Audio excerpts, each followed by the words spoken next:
For the purpose of this story, my name is that of an old Creole woman I once knew, Corantine Bramford. This is my story, long ago written in the pages of time.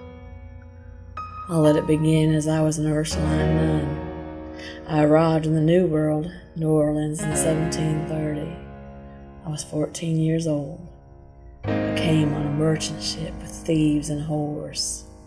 A merchant ship, like cattle, treated no better. I was to live in the Ursuline Convent and chaperone the women so that they could be bought or traded for wives.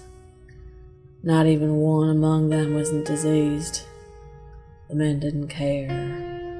They wanted companionship and children to populate this new state. Most weren't any better. Gamblers and cheats, con men, murderers and liars. It was a place that God looked upon with a distaste of just having bitten in to a bitter lime. I was lonely. My fellow nuns were much older and not known for being friendly. We took in unwanted babies every day, babies born to women who weren't married. Too many to count, really. We were told that they'd be given to good homes, but I saw them with my own eyes, building the walls, stuffing those babies inside and covering them with stones and mud to stifle their cries. I desperately wanted to leave.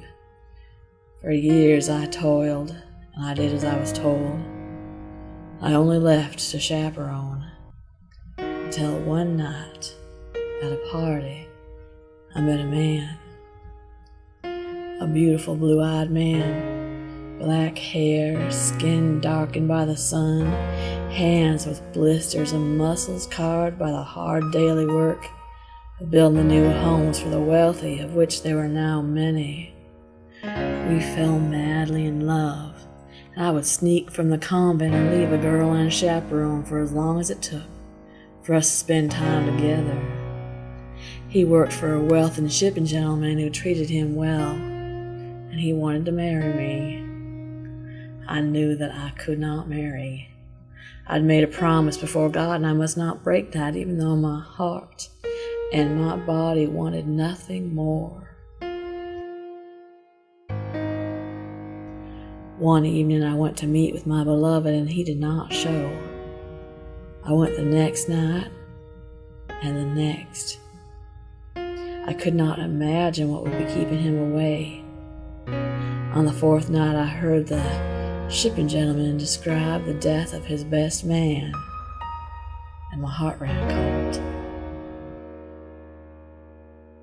cold. Shattered into a million pieces. I knew that God was punishing me for forsaking my vows. I raised my fist to the heavens and I screamed in a fit of rage. I became ill and stayed in bed for several weeks. I was too ill to eat much, and when I did, I could not keep the food down. I drank small bits of water and slept alone in the dark, mourning my love and hating the devotion that I had denied to my Lord. One morning I felt a movement in my belly. It startled me. Then again, the movement. I asked one sister, whom I become friendly with during my illness, to please help me identify this, and she placed her hand on my belly.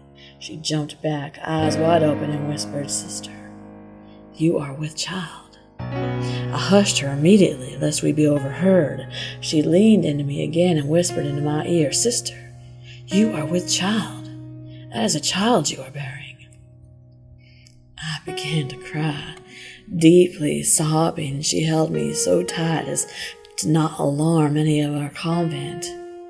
I asked her what I should do, and she quickly helped me form a plan. I was to remain ill, and she alone would care for me. I told her that I would not give this child to the Ursulines. I sent her to speak with a shipping gentleman, as I knew that he and his wife had been unsuccessful in giving birth. I asked her to offer them my child without any knowledge of who I was. She went 2 nights later, and the couple agreed. On the night that I gave birth, I went to the farthest corner of the convent and quietly labored in a cold, damp room, clinging onto a blanket, twisting it to give me strength, begging the Lord to please forgive me and allow this child to live. And she did. A girl, blue eyes, black hair. For many years after, by day I'd perform my duties as an Ursuline, angry and hardened. Occasionally I'd see my daughter, Josephine, so beautiful, so ladylike, so loved by another mother. By night I'd wander aimlessly, possibly hoping that I'd be mugged or murdered as a woman on my own, walking through the darkest alleys in New Orleans. On one of my nights I saw a stranger, a young man, light, almost pale skin, red hair, green eyes, and I watched as he leaned into another man and took him by the back of his hair, biting his neck.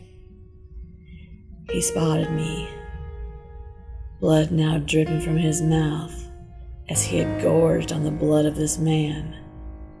His eyes were glossy, his skin becoming less pale, almost flushing. I could see him trying to focus his drunken gaze, and when he did, I began to run.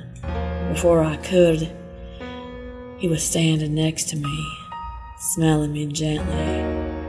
My hair, my neck, the air around me. Such sadness follows you, sister. I'd heard tales of the men like this, ones who turned their backs on God's will and became immortal, but I'd never believed it until now. I stood tall. This is, after all, what I'd been wanting, was it not? My death, to be rid of this life and the chains that bound me. If you mean to kill me, please do so now. He laughed a little. He looked into my eyes. His were coal black, but I could feel them seeing into my soul, and I was not afraid, although that I knew I should very well be so. No, child. I mean you no harm. I know your sadness, my love. I can see your loss and smell your pain. I must be going. It's late. Do you want your freedom? He asked, slowly, softly and kindly. Yes, it's the only thing I want, and my child. I cannot give you your child, my dear, but I can give you your freedom. I can free you from the bonds of not only your human place in the world, but also from the convent, if you will marry me. I took no longer than 5 seconds to look up into his eyes and agree to his offer. Then he swiftly turned my neck, slowly brushing my hair away, kissing me softly, whispering to me that he would love and care for me, taking in my human smell for one last time, as he ever so gently broke the skin, and when I instinctively startled, he held one hand around my waist, drew me in, and took me.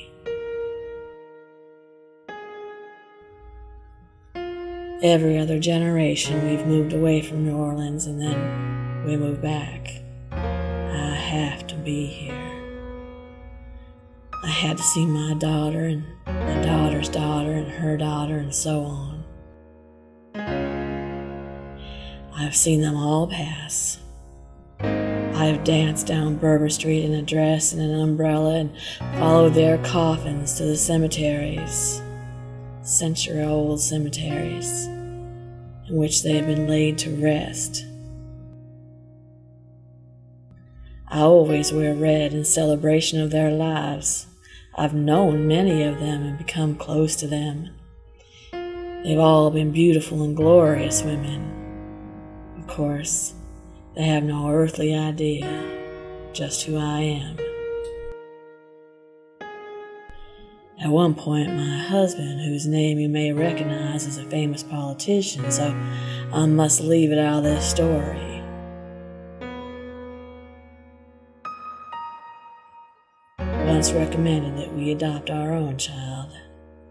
But I knew that I could not do that and watch another child die of old age while I remain youthful. I do still make that pilgrimage to the old cemetery, Lafayette, number 1. And if you ever see a woman in a red dress placing a rock on the monuments, well, that just might be me.